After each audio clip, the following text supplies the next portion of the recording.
In this section, we're going to start mixing together all the different types of conic sections. And let's write a general form for all conic sections. And there it is, ax squared plus bxy plus cy squared plus dx plus ey plus f, to where a, b, c, d, and f are numbers. And you know that you might, with conic sections, you might have x squareds, y squareds, x's, y's, you might have constants. Now, most of the time, and we're not going to deal with these yet, these x, y terms, we haven't seen any of those. So most of the ones that you're going to be dealing with will not include that x, y.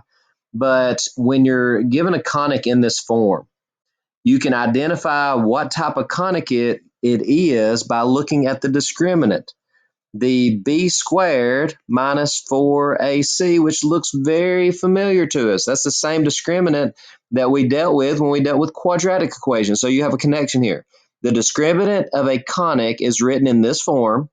Using the discriminant, a conic section is a blank. Now let's go through all the different scenarios. If you have a circle, first off, then b squared minus 4ac will be less than 0. And also a will be equal to c. If you have an ellipse, then the scenario will be the same. B squared minus 4ac will be less than 0. However, a will not equal c. If you have, next up, a hyperbola, we'll just do these in the order that we did them in.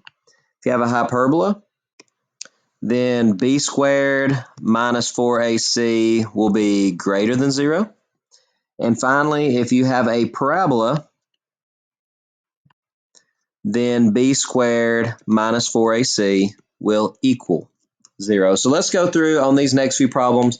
Let's identify the discriminant and tell what kind of conic we have. So remember, b squared minus 4ac, b is your xy term. Minus 4 times a is your x squared term, and c is your y squared term. So therefore, b squared, notice we have no xy terms here. So 0 minus 4 times a will be your x squared coefficient, and c will be your y squared coefficient, which in this case is 0. There's no y squared. So 0 minus 0, here your discriminant is equal to 0. If your discriminant is equal to 0, then you have a parabola. The next one, let me zoom in a little bit. B squared, there's no xy term, so your b squared will be 0. Minus 4 times a is 25 times c is going to be 9. So therefore, 0 minus 4 times 25 times 9 is negative 900. So now let's scroll back up. If your discriminant is less than 0, you have one of these two scenarios. If a equals c, it's a circle. If a doesn't equal c, then it's an ellipse. Here is a, here is c. Since they're not equal, then you have an ellipse. And then we'll talk about later, how could I figure out what that ellipse looks like?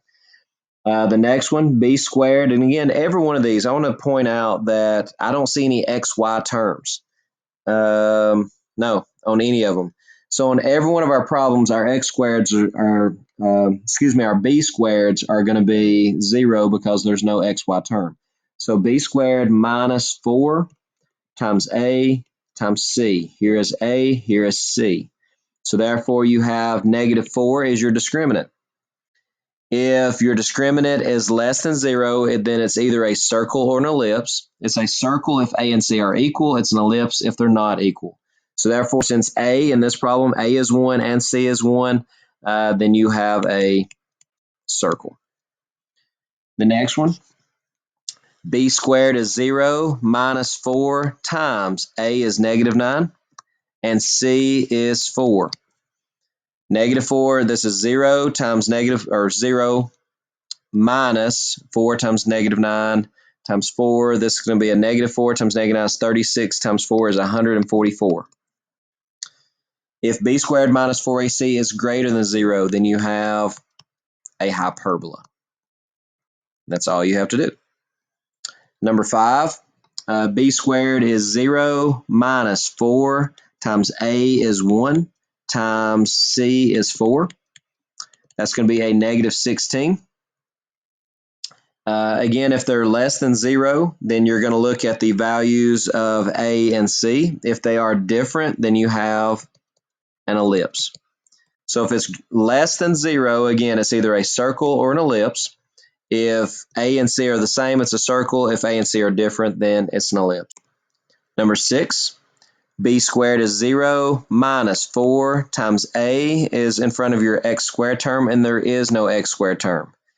C is in front of your y squared term, that'd be 4. This is 0 minus 0, which is 0.